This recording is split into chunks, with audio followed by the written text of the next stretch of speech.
Dr. Gloria. Dr. Gloria is a clinical psychologist, author, playwright, screenwriter, and cultural broker.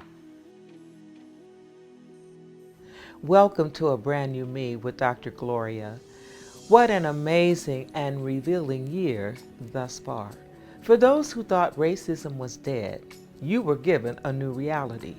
The deaths of Ahmaud Arbery, Breonna Taylor, George Floyd, and others were stark reminders that racism is alive and well, and we must be intentional about eradicating it. So, where do we go from here? We must all realize our purpose by serving others. In fact, many people are not happy because they have not sought and found a way to serve. Here is your chance. How do we all get into good trouble? When you and I decide to help to build the beloved community, we will be walking in purpose and become brand new. My guests embody the true spirit of the beloved community with the belief in liberty and justice for all. They will help us to conceptualize how we can walk in purpose around social justice in 2021. In this discussion, we want to change the focus of this conversation from discussing the problem to identifying solutions.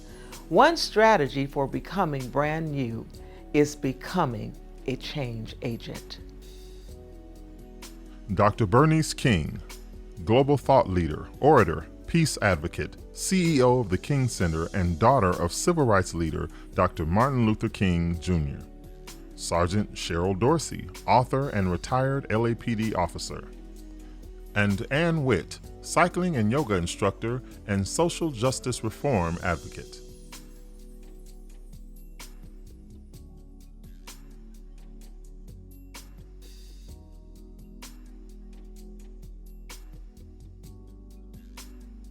Well, hello and welcome to A Brand New Me with Dr. Gloria. I am so excited because I have some wonderful guests on today. They're going to help us learn how to walk in our purpose. You know, we all have a purpose, and I think we've been watching a lot of things happen all this year with COVID-19, with the social injustice, with all the different things, even the political stuff that's coming up. We are really stressed out, but trying to find ways that we can get involved in being part of the solution. And so my guests are going to help us to see what direction we should be headed in 2021 to start taking this conversation in a different direction. So, Dr. King, thank you for being here. Please tell us what your dad was talking about when he talked about the beloved community. Wow. Thank you for having me join you this evening or afternoon for you. Yeah. You know, my father had a vision of a different America um, that was grounded in love, where dignity and respect were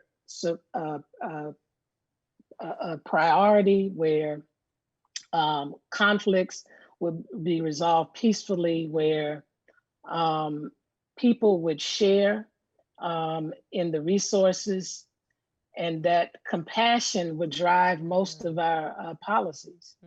When we look at the world that we live in today, none of that seems to exist. So during the latter part of his life, he called for a revolution of values, where he cautioned us to immediately shift our focus from being a thing-oriented society, um, or what I would say a profit-driven or property-driven society, to becoming a more person-centered society. And if we're going to get there, all of us are going to have to really step back and disengage a lot of the stuff that has been unfortunately taught to us, through these systems and structures uh, that are part of our current American society. Unfortunately, we were founded in violence. Um, and we created a white supremacist, patriarchal, misogynistic system Mm-hmm. that has, you know, continued to weave itself through all of our systems and structures through time. And now we're at that reckoning point where we have to decide: do we try to fix something that some people believe is broken, Mm-hmm. or do we recognize that it was built intentionally that way and it's Wow. a falsity system? And Mm-hmm. so we have to use the collective energy of our diverse population to create a new foundation upon Mm-hmm. which we will operate as a society. Yeah. Because, I hear people say all the time that that dream or that commitment is almost utopia. How will we ever do that when we've gone so far in the other direction? And so, how do we do that? Do we just we have to dismantle really everything that has been set in place? Yeah, and that's a painful reality to come to wake up one day and realize you've been living in a lie, Yeah. so to Yeah. speak. You know, it's first of all, it's realistic. It is achievable. A lot of it has to do with, as I said, our value system. Mm-hmm. And part of recreating new values is that we have to disengage from those places that reinforce the current value system. Mm-hmm. So, for instance, for me, there's certain things that I do not take in through my ear gate and my eye gate Mm-hmm. because they don't reinforce that value system for me. Now, are there moments when I don't have to engage certain things via television or entertainment? Of course, but I that's not my main appetite.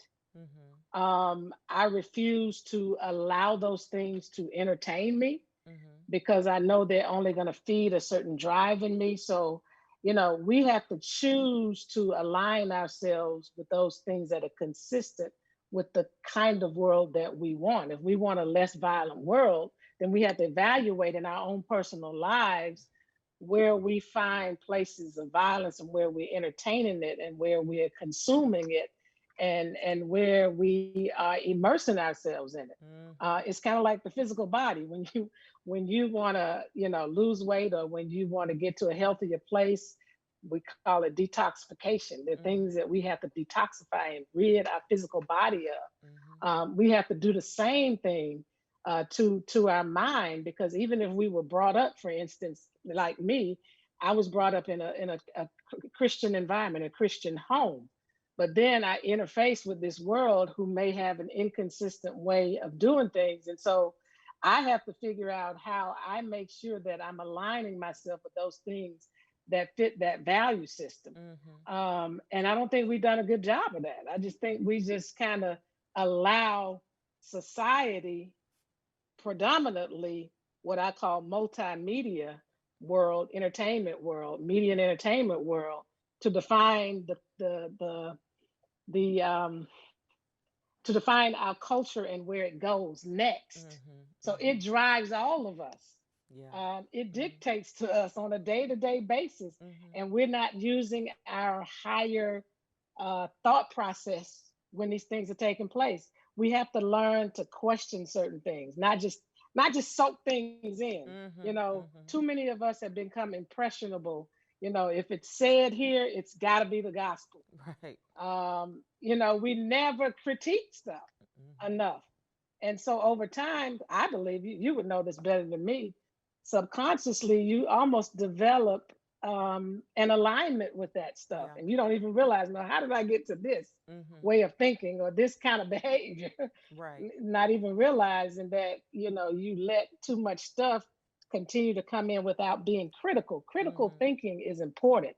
Mm-hmm. And to a certain extent, you know, it means that we're going to have to reform our educational system Right. because our children aren't taught to think critically. Mm-hmm. And some of that is, it goes back to the purposeful system. Our Mm-hmm. system was designed to create, and I hate to say this, but it's the truth. It was Mm-hmm. designed to create slaves and workers. Yeah, yeah, yeah. Because in order to continue in that process, it's obedience. It's making sure that you will do whatever for the boss, and it has no room for you. Mm-hmm. You almost lose your true sense of self. But we've all been brought into this system. Mm-hmm. Yeah. And we I know have I'm to saying some continue it. dangerous Mm-hmm. stuff, but Mm-hmm. hey, No, it's the it's truth. real. Yeah, you speak truth, my sister. Yeah, because when you try to pull out of that, then you are denied benefits. So people have Yes, you a are. reason for why they do that because they want to receive those benefits. But it's tearing Exactly. us I mean, my down. father, Yeah. though, I mean, he had to go Mm-hmm. through that. I mean, part of Yeah. the reason he was assassinated is because he started pressing into areas where he saw the contradictions, and the power systems and structures felt threatened by it. Mm-hmm. So when he started asking critical questions, like, with all of these resources in the world, why is there poverty?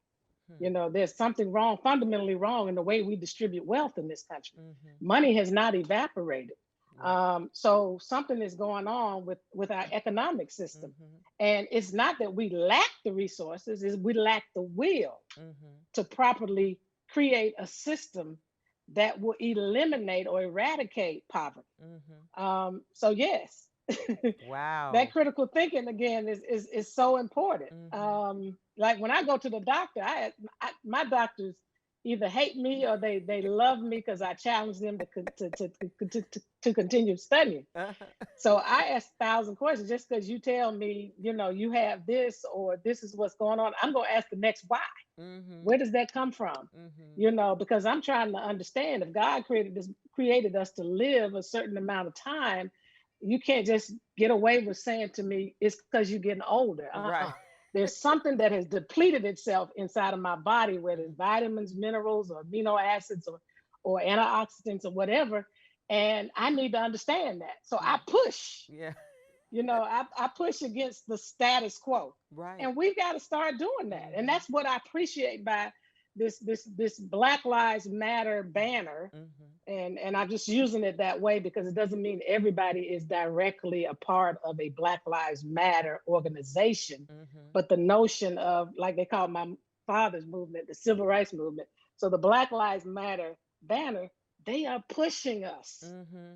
Mm-hmm. to begin to critically think about these systems and structures Mm-hmm. that we have created that end up over and over again mistreating, mishandling, dehumanizing people. Right. Why Right. is it? I ask this question: why is it, if there are white people being killed by white cops in a viral world, why to this day I've never seen a video of a cop killing a white person and that cop getting off? I Mm-hmm. haven't seen it. If it Mm-hmm. exists, it's peculiar to me that I've never seen that. Right. Doesn't mean that it's not happening, but Mm-hmm. I'm asking these questions. Why Mm-hmm. is it that it always appears, not always appears, why is it that it's always a black person Right. Right. if there's so many being killed? Mm-hmm. Mm-hmm. So I'm Mm-hmm. questioning the statistics. Is it really true? I Mm-hmm. mean, you have somebody from the former LA police department, Mm-hmm. but I ask those kind of questions because it's troubling to me. Yes.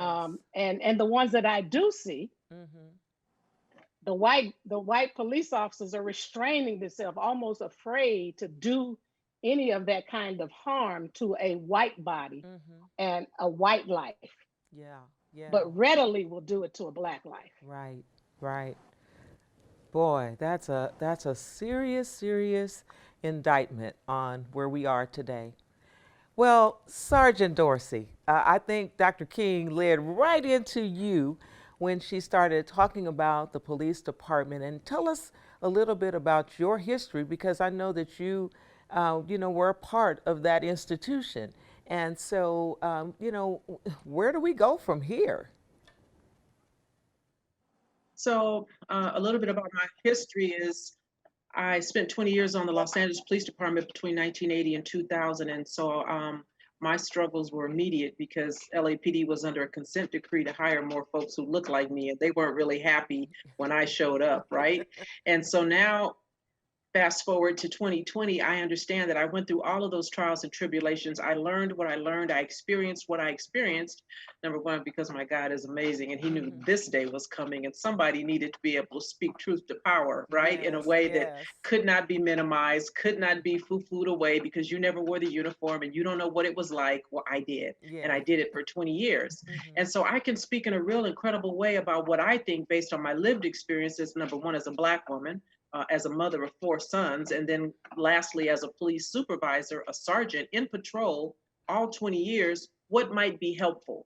While I know that there's not one quick fix, there's not one thing, because this has been going on forever. It's institutionalized. It's the culture of the police departments. It's top down, and by that I mean police chief, commissioner, sheriff, because every one of them was once a deputy sheriff or a police officer. And so when they get on TV and clutch their pearls and act surprised by something one of their subordinates did, they're being intellectually dishonest because they probably did that very thing themselves. If not then, some of them are bold enough to do it now as police command staff. And so we have to admit that there's a problem, because if we don't admit that there's a problem, then there's really nothing to fix. And so I'm here to admit that there's a problem. Yeah, that is something else. And she has written a book called Black and Blue. She's going to tell us a little bit about that in a few moments. But I just know that this conversation is going to help some folks who are watching it, who are kind of shaking their heads going, you know, what in the world are we going to do? And our next guest, Ann Whitt, is someone that I actually met on Facebook. And I met her as she was really chastising, I want to use that word. She was really chastising someone she knows who looks like her, who was making a comment that she thought she was going to say, you know, I'm going to be bold enough to stand up against this. And so she and I just connected, and Ann Whitt is what I call a true ally. And so, Ann, what do you think, you know, for white folks, you know, what should white folks be doing now? Man, I'm really scratching my head all the time. I just don't, it's really difficult. It's really difficult when you see how deeply white supremacy is woven into our, you know, from the very foundation of our country. Just going against the white solidarity of kind of the denials and all of that, it's really enlightening, because it goes to show how attached to it we are as a country. And that's the thing. It's like, as an ally, you feel like your number one job, you know, in my view, is to speak up to the people around me and in my sphere and say, hey, no, that doesn't sound right. Let's look at it from a different perspective. And just really the fact that so many people don't understand the historical, you know, how we got here in the first place, I guess. I think I could sit here and say, I didn't start white supremacy. This wasn't my deal, you know, but if I'm just going along with it and benefiting from it and ignoring sort of the facts and the way people around me are feeling, I feel like that's pretty disingenuous, and that's not right. So, I mean, I think it's just speaking out when you get the chance to. And then, you know, as far as Black Lives Matter, I know a lot of people have politicized it and tried to make it seem like, you know, you're a communist Antifa member if you support it. But really, to me, it's like, I just want the people in my community, the Black people in my community, to know that I'm here with them and that I support them and I hear what they're saying. And so that's my sort of perspective on it. So, Ann, what are some of the risks involved with people being an ally? You know, what are some of the things you've experienced when you come across your own community? Well, I mean, we had an incident on the 4th of July in the town that I grew up in. My kids were actually house sitting for my parents, and they were having it wasn't allowed because of COVID. There wasn't supposed to be a parade, but there was. And someone thought it was a good idea to have, Trump flag, American flag, and a Confederate flag, on a big float full of people going down our town. And so we went and we videotaped them, and what's the deal with this? And people were so outraged at us for ruffling feathers during 4th of July and kind of wrecking their celebration, and my son was physically threatened. We were called Antifa. I'm like, no, I grew up in this town. I'm a mom. I was there with my kids. We weren't, we were called communists. We were all the things. It's just, it goes right down the list. And people are trying to defend the Confederate flag, which is crazy to me. And we don't live in the South. I live in California. Yeah. It's definitely an aggressive, bad intention move to promote racism or to, hurt people. I don't know why. That's the thing that's really getting me, is I just don't know why people, I guess I didn't know how bad it was to a certain extent. And the fact that people are saying that Black Lives Matter has brought people out of the woodwork to just be evil, just really malicious. And if if you're not going with the status quo, they're going to put their targets on you. Wow. And so to me, that just proves it's got to go. Mm-hmm. We just can't, and also, you really have your patriotism questioned, and, all of a sudden you hate America. It's there was the quote, racism is so American that when you protest it, people think you're protesting America. That really is how it feels to me. It feels mm-hmm. like, being patriotic, I think, is loving your country, but there's also needs to be that tough love mm-hmm. where, we make people accountable for what's happening around us, not mm-hmm. just, sitting by and saying the Pledge of Allegiance and waving our flags and acting like everything's fine when it's not. Mm-hmm. Yeah. No one is surprised to see a Black person killed by a police officer. Mm-hmm. No one's surprised anymore. Yeah. And that just, to me, speaks volumes. It's like, if you're a Black person in this country, you're literally exposed to just basically snuff films, lynch films of people being killed, and then no one being held responsible for it. Mm-hmm. And I don't see what lens you could look at that through and think that that's okay. So. Thank you, Ann. Thank you. Sergeant Dorsey, tell us what prompted this book, because I know this ties in somehow with what we're talking about. So tell us the story of how this book came to be, Black and Blue. So I first wrote the book in 2013 on the heels of an incident that was going on here in Los Angeles. There was a Black LAPD officer who had been fired, and he went on a killing spree.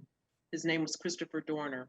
And during the time that LAPD was hunting for Christopher, folks who looked like me that were on the LAPD, we were talking in quiet corners and in hushed rooms about, what was ultimately going to happen, which was he was murdered. He was executed when they found him. Christopher Dorner had killed 4 people because of a grievance he had with the department. And while I don't condone him killing these 4 people who had nothing to do with his angst against the department, I understood how he got there. And I wanted others, his family, his mother, who probably had no idea what he experienced as a Black police officer on LAPD, should she pick up my book, to understand what was going on with her son, what would get him to do this thing that was very different from how she raised him. And then I wanted officers to know, if you find yourself similarly situated, that there are other alternatives to committing murder if you feel aggrieved. And so that's what made me write the book. And then fast forward to 2014, when Eric Garner, Mike Brown here in Los Angeles, Easdale Ford, all of these uses of force started happening that were ending in death by police officers. And I'm seeing family members who are on TV and they didn't have the words to say what they really wanted. And I knew what should happen based on my experiences as a police officer. I knew that when they said they wanted justice, what they really want is accountability. I knew what that looked like, and I had an idea about how you should get it. And so everything that happened after 2014 to today, continues to speak to what I think is a lack of accountability. And so what I wanted to do was give others an idea about how they might survive that police encounter as we work towards this accountability, because like I said, it's a multifaceted approach that's going to be needed. And so that's when I revised my book, 2018, and came up with Black and Blue, Creation of a Social Advocate. My first book was Black and Blue, Creation of a Manifesto, being that Christopher Dorner wrote one. And so Creation of a Social Advocate just really speaks to the work that I've been doing over these last 6 years with regards to how do we fix it? What's wrong? What does accountability look like? How do we hold officers accountable? What do patrol officers fear, right? What do we think about? What gets our attention? And then how does the community get the attention of those who lead us, police chiefs, sheriffs, and commissioners? Why it's important for us to vote, why it's important for us to not dodge summons when we receive them to be on a jury. It's important, I think, for folks to get on police departments. I want to be a recruitment tool, even though I know that there are obstacles, trials, and tribulations that people who look like me face trying to get on, and then ultimately when you do.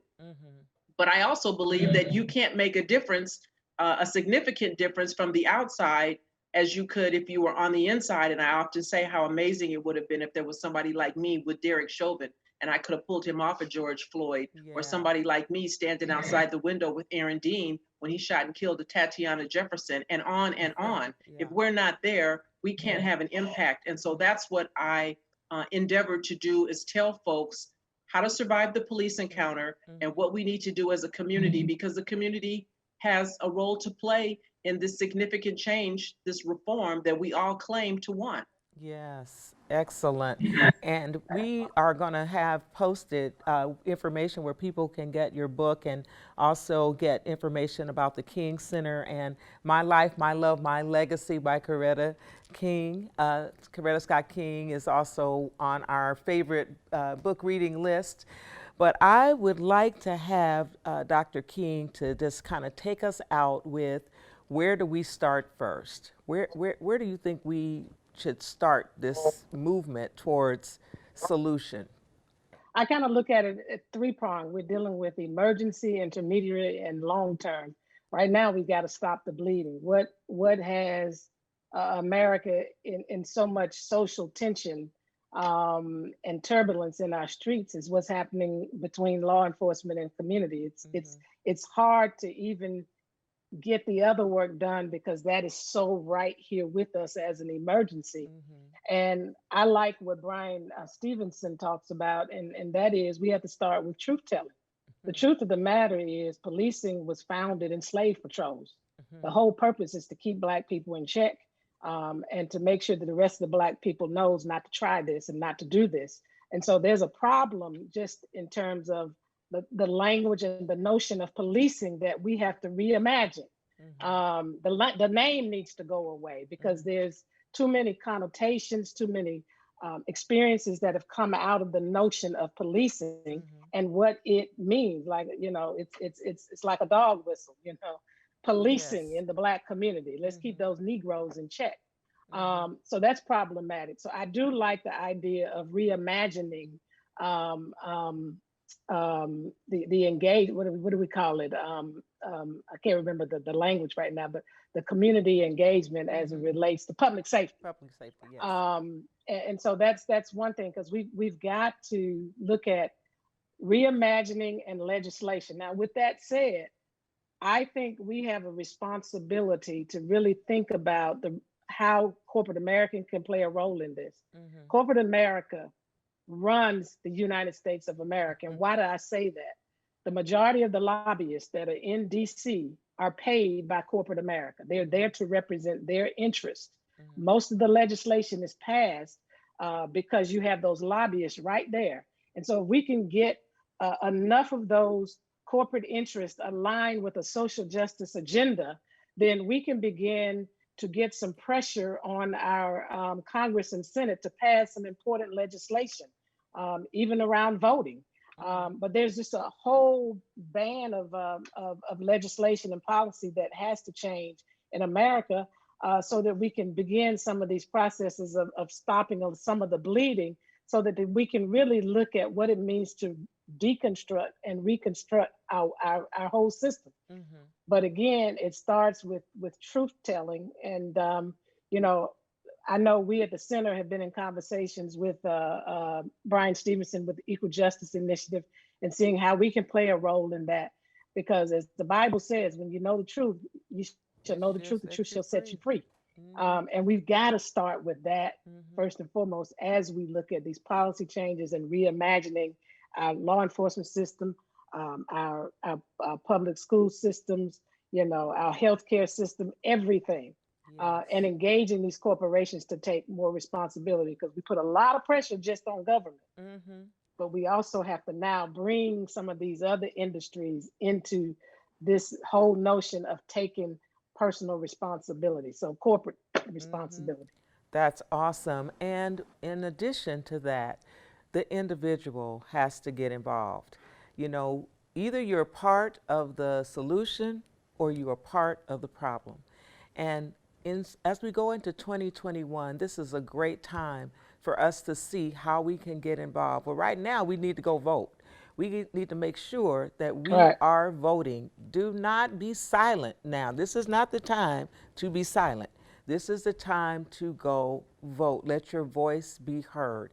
And then, if you do want to tie into some of the organizations that are doing great work, for example, the King Center, you know, we'll have information for you with how to connect with the King Center to see how you can donate, volunteer, do all kinds of things to help push that agenda forward. And Yes.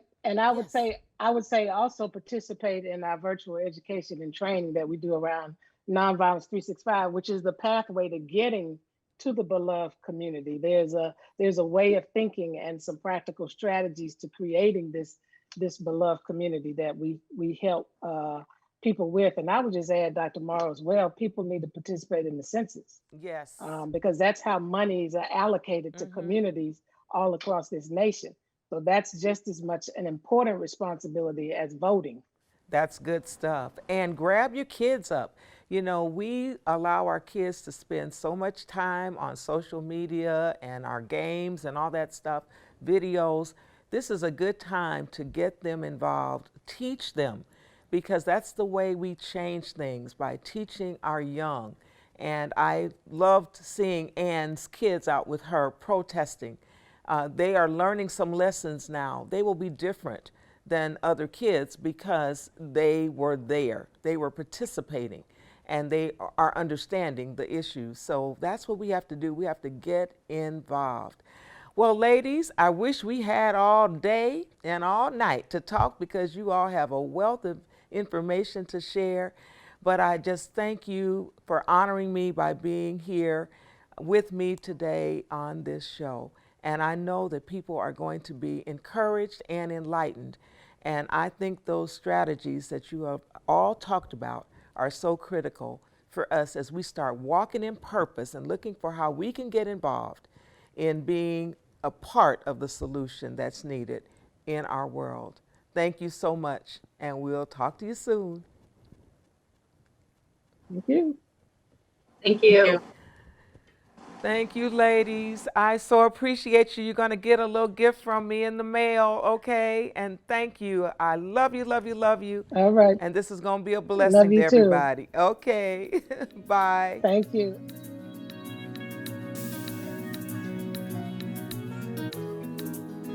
Hi, Dr. Gloria. We're the Harder family from Reading, Pennsylvania. I'm Matt. This is Shay, my wife Tara, Tynan, and Quinn. Dr. Gloria, our question for you today is how do we as white parents prepare our Black teenage children to deal with the racial climate that is going on right now? Thank you, Harder family. I appreciate your question. And these are very difficult times. And I would say that you're going to have to do like all parents right now, and that is to educate your children about what is going on and let them know that things will get better. You're going to have to get them involved too with some community activities and different things that will help them to become socially conscious, because one of the things that's happening now, it's everywhere we turn. there are racial injustices that are taking place. So they need to be aware, they need to find themselves being a part of the solution and not the problem. And you all can lead them in that journey because of the work that the two of you will do and have demonstrated by having a beautiful family such as your family. So thank you again for your question.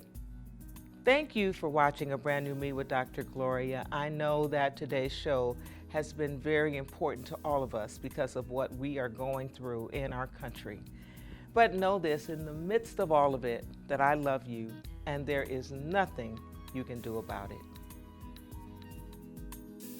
Perhaps you've seen something in this episode that has caused you to want to dig deeper, ask more questions, get more answers. Well, you can always ask Dr. Gloria by sending a video question to brandnewmewithdrgloria@gmail.com.